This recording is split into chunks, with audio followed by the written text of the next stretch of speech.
स्वागत है आपका HYT टीवी में। मैं हूं फरहाद। सबसे पहले देखते हैं हेडलाइंस।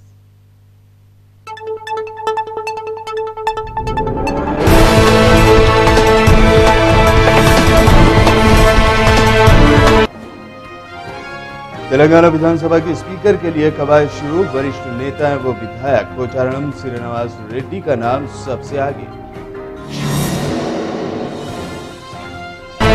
गणतंत्र दिवस समारोह की व्यवस्था पर CS जोशी की समीक्षा बैठक। बेहतर इंतजाम करने के अहदेदारों को दिए निर्देश।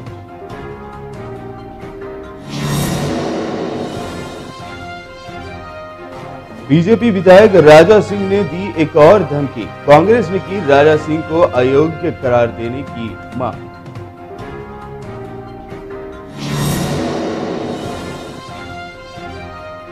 प्रधानमंत्री मोदी और राहुल गांधी में शब्दों की जंग जारी। पीएम मोदी ने खुद को बताया ना सोने वाला चौकीदार, तो राहुल गांधी ने लोगों से लगवाए चौकीदार ही चोर है के नारे। और 31 जनवरी से होगा बजट सत्र का आगाज। अरुण जेटली 1 फरवरी को पेश करेंगे अंतरिम बजट।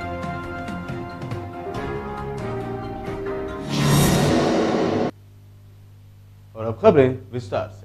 खबर है कि वरिष्ठ नेता एवं विधायक पोचारम श्रीनिवास रेड्डी को तेलंगाना विधानसभा का स्पीकर बनाने पर मुख्यमंत्री केसीआर जोर दे रहे हैं। पोचारम श्रीनिवास रेड्डी बांसवाड़ा निर्वाचन क्षेत्र मम में 6 बार विधायक पद पर बने रहे। उन्होंने क्षेत्र में सराहनीय विकास कार्य किए हैं। विधानसभा सत्र शुरू होने जा रहा है। इस क्रम में नए सभापति के चयन को लेकर केसीआर ने पहल शुरू कर दी है। सभापति यानी स्पीकर के लिए पोचारम श्रीनिवास रेड्डी के अलावा अन्य 4 वरिष्ठ विधायक के नाम सामने आ रहे हैं। इनमें एम पद्मा देवेंद्र रेड्डी, इटेला राजेंद्र, कोपुला ईश्वर और DS रेड्डिया नायक के नाम शामिल है। राज्यपाल ESL नरसिम्हन ने पहले ही MIM के विधायक मुमताज अहमद खान को प्रोटेम स्पीकर नियुक्त करने के आदेश जारी किए हैं। स्थायी स्पीकर की नियुक्ति होने तक मुमताज खान अपनी जिम्मेदारी निभाएंगे। बताया गया है कि नवनिर्वाचित विधायकों को पद एवं गोपनीयता की शपथ दिलाई जाएगी।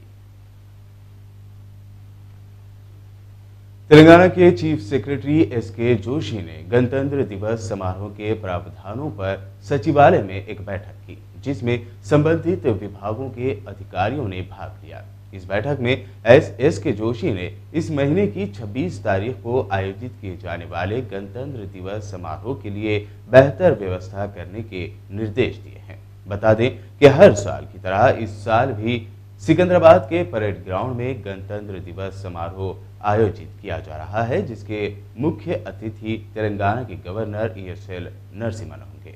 चीफ सेक्रेटरी SK जोशी ने 26 जनवरी के दिन पुलिस का सख्त बंदोबस्त करने के पुलिस विभाग को आदेश दिए हैं।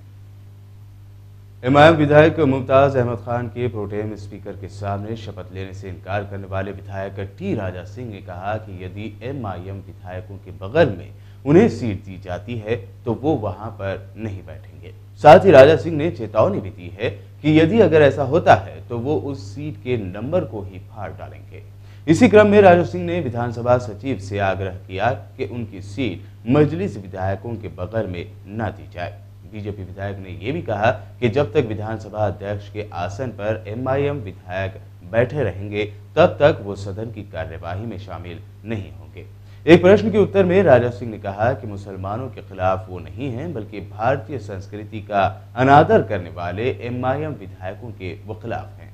साथ ही उन्होंने कहा कि स्पीकर के रूप में यदि मुख्यमंत्री केसीआर TRS के किसी मुस्लिम विधायक को बिठाते हैं तो वो इसका स्वागत करेंगे।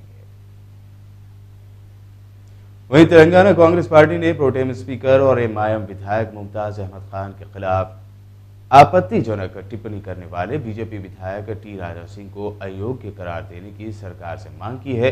कांग्रेस पार्टी के प्रवक्ता डॉक्टर दासोजो श्रवण ने मीडिया से बात करते हुए कहा कि प्रोटेम स्पीकर मुमताज अहमद खान की नियुक्ति का विरोध करके राजा सिंह ने अल्पसंख्यक समुदाय का अपमान किया है। राजा सिंह का ये रवैया लोकतंत्र और धर्मनिरपेक्षता के विरुद्ध है। ऐसे व्यक्ति को विधानसभा में बैठने का अधिकार नहीं है, इसीलिए उन्हें तत्काल अयोग्य करार दिया जाए। उन्होंने बताया कि राजा सिंह के खिलाफ 43 आपराधिक मामले दर्ज हुए हैं। इसके बावजूद केसीआर सरकार ने उन्हें गिरफ्तार नहीं किया है। हैदराबाद के गोशामहल स्टेडियम में सिटी पुलिस के annual sports and games meet का उद्घाटन तेलंगाना सरकार के प्रिंसिपल सेक्रेटरी के रामकृष्ण राव ने किया। इस अवसर पर city police commissioner Anjani Kumar और अन्य पुलिस अधिकारी उपस्थित थे। इस अवसर पर बात करते हुए कहा कि पुलिस कर्मचारियों का स्पोर्ट्स और गेम्स में भाग लेना बहुत ही खुशी की बात है और ये उन्हें फिट रखने में मदद करता है।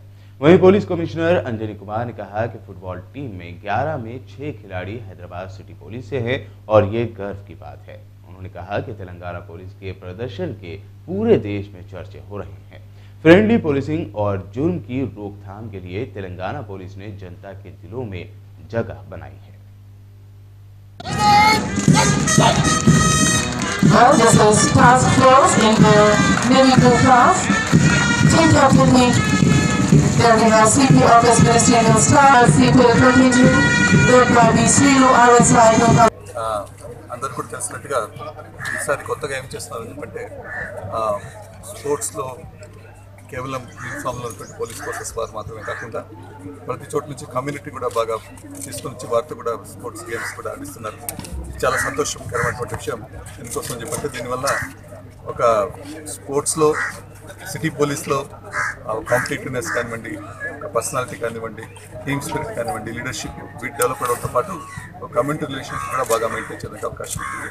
సో ఈ చొరవ తీసుకున్నటువంటి మరి హైదరాబాద్ పోలీస్ కమిషనర్ శ్రీ అంజనీ కుమార్ గారికి, మరి శివప్రసాద్ గారికి, వారి సిబ్బందికి నేను ఈ సందర్భంగా ప్రత్యేకంగా కృతజ్ఞతలు ధన్యవాదాలు తెలియజేస్తూ ఈ స్పోర్ట్స్ మీట్లో పార్టిసిపేట్ చేసిన అందరూ కూడా మంచి కాంపిటేటివ్ స్పిరిట్ తోటి స్ఫూర్తితోటి పార్టిసిపేట్ చేయాలని చేసి గేమ్స్ ఎంజాయ్ చేయాలని। ग्रेटर हैदराबाद म्यूनिसिपल कॉरपोरेशन के कमिश्नर दाना किशोर ने एक बैठक करते हुए जीएचएमसी परिधि में निर्माण किए जा रहे डबल बेडरूम मकानों का जायजा लिया। इस बैठक में जीएचएमसी के आला अधिकारी और इंजीनियर्स भी शामिल थे।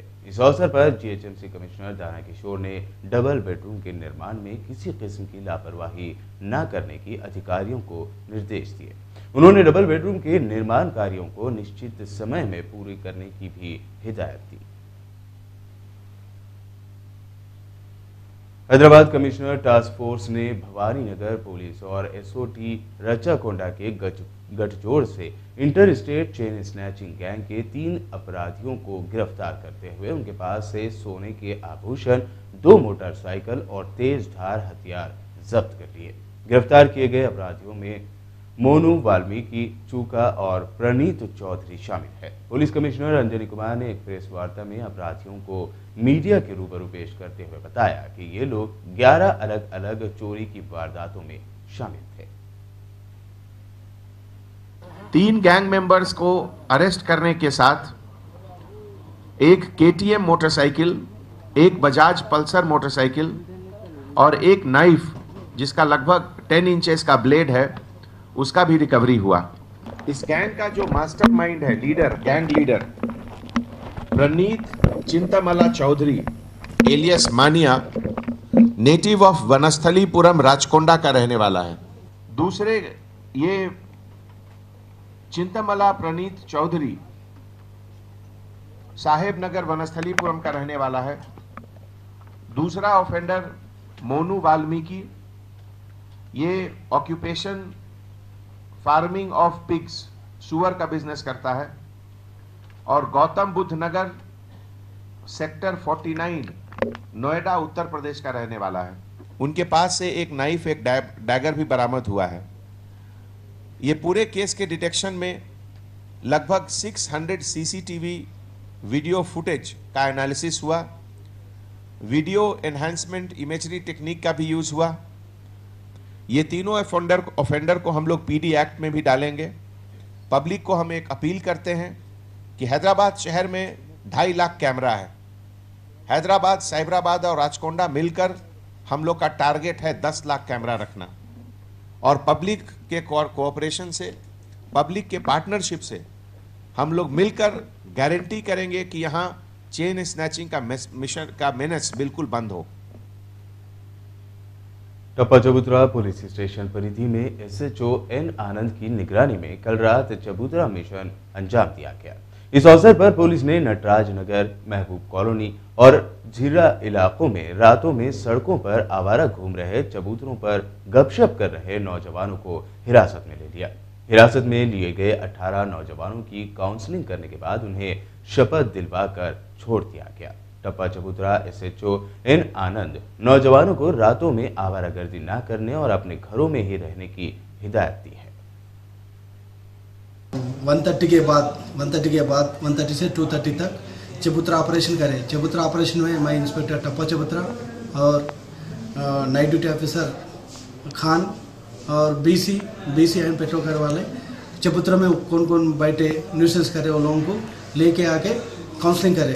वो लोगों को इंस्ट्रक्शन दिए कभी भी कुछ भी काम है तो बाहर जाना, कुछ भी काम पे वापस जाना, लेकिन काली पीली कुछ भी नए काम करके उधर बैठ के नहीं बैठना, अच्छा अंदर रह के पढ़ना, अच्छा रहना, 11 बजे के बाद बाहर नहीं ठहरना, कुछ भी न्यूसेंस करना बोल दिए। 18 मेंबर्स को लेके आ गए। सब एरिया कौन सा एरिया सर? एरिया बोलो तो नटराज नगर, जिर्रा और महबूब कॉलोनी एरिया से लेके आ गए।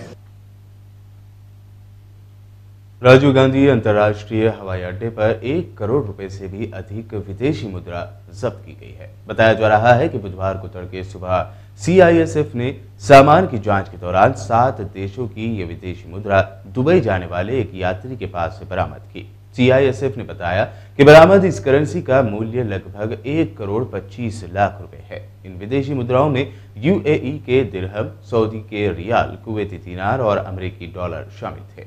उन्होंने विदेशी मुद्रा और यात्री को सीमा शुल्क अधिकारियों को सौंपा। पुलिस इस मामले की जांच कर रही है।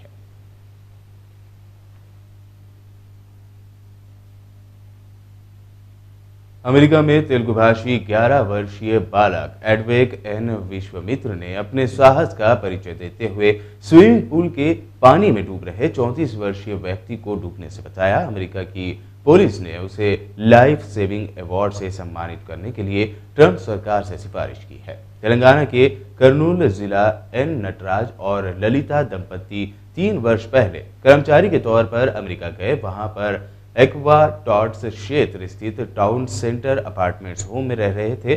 टाउन सेंटर अपार्टमेंट होम्स में रह रहे रिश्तेदारों से मिलने के लिए दिसंबर में श्रीनिवास R एल्लापर्ती गया। वहां मौजूद इंडोर स्विमिंग पूल में बीते 31 दिसंबर को पानी में कूदा। तैरना नहीं आने से वो पानी में डूब रहा था। ये देख रघु नटराज कुमार के बेटे एडवेक N विश्वमित्र ने 8 फीट गहरे पानी में डूब रहे श्रीनिवास को सुरक्षित स्विमिंग पूल के किनारे लाया और उसकी जान बचाई। बात करते हैं देश की अन्य खबरों की। प्रधानमंत्री नरेंद्र मोदी ने बुधवार को महाराष्ट्र के सोलापुर में एक रैली को संबोधित करते हुए कहा कि कल देर रात लोकसभा में एक ऐतिहासिक बिल पास हुआ है। सामान्य वर्ग के गरीब लोगों को 10% आरक्षण पर मुहर लगा दी गई है। प्रधानमंत्री मोदी ने दावा किया कि दलित और आदिवासी से चोरी किए बिना स्वर्णों को यह आरक्षण दिया गया है। लोकसभा में एक ऐतिहासिक बिल पास हुआ। कल के पार्लियामेंट के हमारे एक निर्णय से, और मैं आशा करता हूं जैसे बहुत ही तंदुरुस्त वातावरण में कल लोकसभा में चर्चा हुई, देर रात तक चर्चा हुई और करीब करीब सर्वसहमति से, कुछ लोग रहे जिन्होंने विरोध किया, लेकिन उसके बावजूद भी संविधान के लिए एक महत्वपूर्ण निर्णय कल लोकसभा ने किया। दूसरी ओर कांग्रेस अध्यक्ष राहुल गांधी ने राजस्थान के जयपुर में रैली को संबोधित करते हुए जनता से चौकीदार चोर है के नारे लगवाए। उन्होंने कहा कि 56 इंच के सीने वाले प्रधानमंत्री नरेंद्र मोदी 1 मिनट भी लोकसभा में नहीं आए।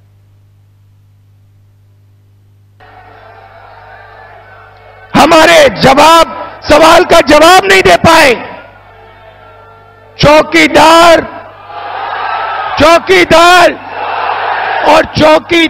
लोकसभा के अंदर एक पैर नहीं रख पाया। जनता की अदालत से 56 इंच की छाती वाला चौकीदार भाग गया और एक महिला से कहता है, सीतारमण जी आप मेरी रक्षा कीजिए, मैं अपनी रक्षा नहीं कर पाऊंगा, आप मेरी रक्षा कीजिए। संसद का बजट सत्र 31 जनवरी से 13 फरवरी तक चलेगा और केंद्रीय वित्त मंत्री अरुण जेटली 1 फरवरी को अंतरिम बजट पेश करेंगे। सरकार के सूत्रों के हवाले से ये जानकारी मिली है। बताया जा रहा है कि कैबिनेट कमेटी और पॉलिटिकल अफेयर्स ने बैठक में बजट सेशन की तारीख तय की। ये बजट सत्र लोकसभा का आखिरी संसद सत्र है, क्योंकि अप्रैल मई में आम चुनाव कराए जा सकते हैं। अंतरिम बजट पूरे साल के बजट की तरह ही होता है, जिसमें उस वर्ष के सभी खर्चों का ब्यौरा पेश किया जाता है। ये बजट सरकार के लिए इसलिए भी महत्वपूर्ण है क्योंकि चुनाव से पहले कुछ लोकप्रिय घोषणाएं की जा सकती हैं। आपको बता दें कि साल 2014 में तत्कालीन वित्त मंत्री पी चिदम्बरम ने यूपीए सरकार का अंतरिम बजट पेश किया था। उसी साल जुलाई में एनडीए की सरकार बनने के बाद वित्त मंत्री अरुण जेटली ने पूरा बजट पेश किया था। HYD टीवी के हिंदी समाचार में फिलहाल इतना ही। अन्य छोटी और बड़ी खबरों के लिए देखते रहिए HYD टीवी।